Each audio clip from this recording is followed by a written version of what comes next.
You showed up with the best solution, matched the features, nailed the demo, and you still lost the deal. I hear this constantly. Sellers come to me frustrated because they had the better product, the better ROI, the better everything, and the customer still went with somebody else. And what they always say is, I don't get it. We were the right fit. But if matching the right solution to the right problem was all it took to close a deal, companies wouldn't need salespeople at all. Every vendor already has a feature sheet. Customers can match those against their problems on their own. So if it's not the solution, what is it?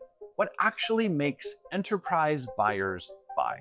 That's what we're getting into today. And once you see this, it's going to change how you approach every deal you're in. I've spent over 27 years in sales, leadership, and training. I've worked with global enterprise organizations and helped teams grow strategic accounts by billions of dollars. I've seen what separates the sellers who consistently win from those who keep wondering why they lost. And what I'm about to share with you is at the core of that difference. Everyone talks about finding the economic buyer, the one person who can say yes. And that person does exist. There is one individual with the authority to approve the deal. But what most sellers get wrong is this. That person is never deciding alone. They're collecting perspectives from everyone involved in the opportunity. Every person who touches the deal has their own priorities, their own lens on what you're bringing to the table. Some want a different competitor. Some want to do nothing at all. Some think the whole thing is a waste of money, and some actually want your solution. Your job is to understand the full complexity of that across all of the people involved. Say you're selling a warehouse automation into a distribution center. You're not talking to one person, you're talking to the facilities leader,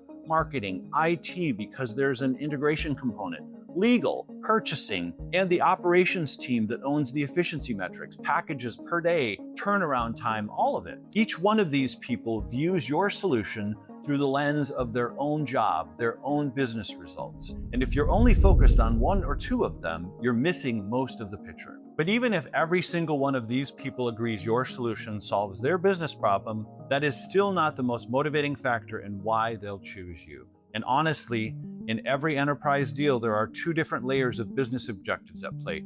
Most sellers pour everything into one of them, but never touch the other. That's the one that actually closes the deal. The first layer is business results, what the organization is trying to achieve, the efficiency gains, the strategic outcomes. Sellers spend most of their energy here, demonstrating value, solving the problem, matching the solution to the need. That matters, obviously. But the second layer is personal wins. How achieving those business results is actually going to affect each individual's personal life. These two have a linear relationship, and the direction matters. The personal win is the reason they want to use you, and the business result is what they will use to justify that decision. Most salespeople never take the time to figure out the second part. Go back to the warehouse example. The facilities leader is focused on efficiency, turnaround time, order to delivery time, packages per day. But when you actually deliver on that, what happens to them personally? They look better internally because they're the one who found the better solution. They free up time. Maybe they leave in half an hour early and their commute is an hour or instead of 2 because they avoid traffic. This is why they're choosing your solution, not the ROI slide, the commute. If you're getting value from this, subscribe. I put out content every week for people who are actually serious about growing their strategic accounts. So if the personal win is the real decision driver, there has to be a way to find out what it is for each person you're talking to.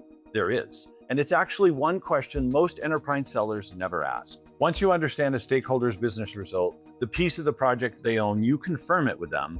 The next thing that should come out of your mouth should be, so if I deliver on this result that's going to affect your job, how is it going to affect you personally? Now, they may answer openly, they may hedge or see where you're going to go and not volunteer it. Some will tell you before you even ask.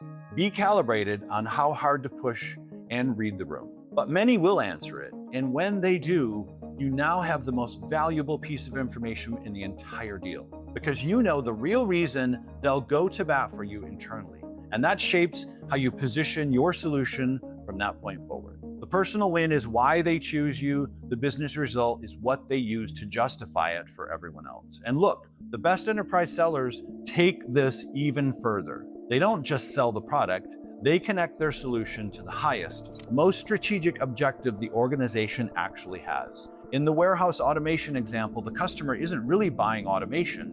They're buying what it makes possible. Access to another customer demographic, better customer feedback, better reviews, better customer satisfaction. That is what they're actually paying for. And that is the real value you need to be focused on delivering. And if you're managing strategic accounts, if you want to go deeper and you want to maximize all of them, let's talk. I work with enterprise account managers to install the systems and frameworks that actually protect and grow your biggest accounts. It's the same system I use to grow an Amazon account over $9 billion.